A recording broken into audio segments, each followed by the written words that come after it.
സ്ഥാനാർത്ഥി പ്രഖ്യാപനത്തിന് മുമ്പ് ആലത്തൂർ മണ്ഡലത്തിൽ രമ്യ ഹരിദാസിനായി ചുവരെഴുത്ത് തുടങ്ങി. ആലത്തൂർ മണ്ഡലത്തിൻ്റെ വിവിധ ഭാഗങ്ങളിലാണ് ചുവരെഴുത്ത് പ്രത്യക്ഷപ്പെട്ടിരിക്കുന്നത്. ശ്യാംകുമാർ ചേരുന്നു. ശ്യാം, ഗുഡ് മോർണിംഗ്, പറയൂ.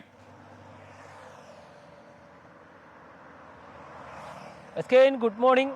ആലത്തൂർ ഇലക്ഷൻ ചൂടിലേക്ക് പോകുന്നതിന് ഇടയിലാണ് UDFന്റെ സ്ഥാനാർത്ഥി പ്രഖ്യാപനം ഇതുവരെയായിട്ടില്ല. LDF സ്ഥാനാർത്ഥി മണ്ഡലത്തിൽ എത്തിയിട്ടുമില്ല. അതിനിടെയാണ് UDF പ്രവർത്തകർ, പ്രത്യേകിച്ച് കോൺഗ്രസ് പ്രവർത്തകർ, നിലവിലെ MP രമ്യ ഹരിദാസിന് വേണ്ടി ചുവരെഴുത്തുകൾ ആരംഭിച്ചിരിക്കുന്നത്.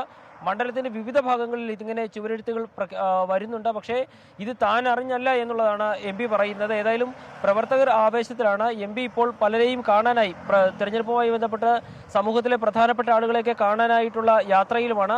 അതിനിടയിൽ ജില്ലയുടെ വിവിധ ഭാഗങ്ങളിൽ, മണ്ഡലത്തിന്റെ വിവിധ ഭാഗങ്ങളിൽ ചുവരെഴുത്തുകൾ വന്നുകൊണ്ടിരിക്കുകയാണ്. ഏതായാലും പ്രവർത്തകരോട് സ്ഥാനാർത്ഥി പ്രഖ്യാപനത്തിന് മുമ്പ് ഇങ്ങനെ ചുവരെഴുതരുതെന്ന് നിർദ്ദേശം നൽകിയതായിട്ടും MP പറയുന്നുണ്ട്. അതൊന്നും മുഖവിലക്കെടുക്കാതെയാണ് മണ്ഡലത്തിന്റെ എല്ലാ ഭാഗങ്ങളിലും രമ്യയ്ക്ക് വേണ്ടി ചുവരെഴുത്തുകൾ തുടങ്ങിയിരിക്കുന്നത്.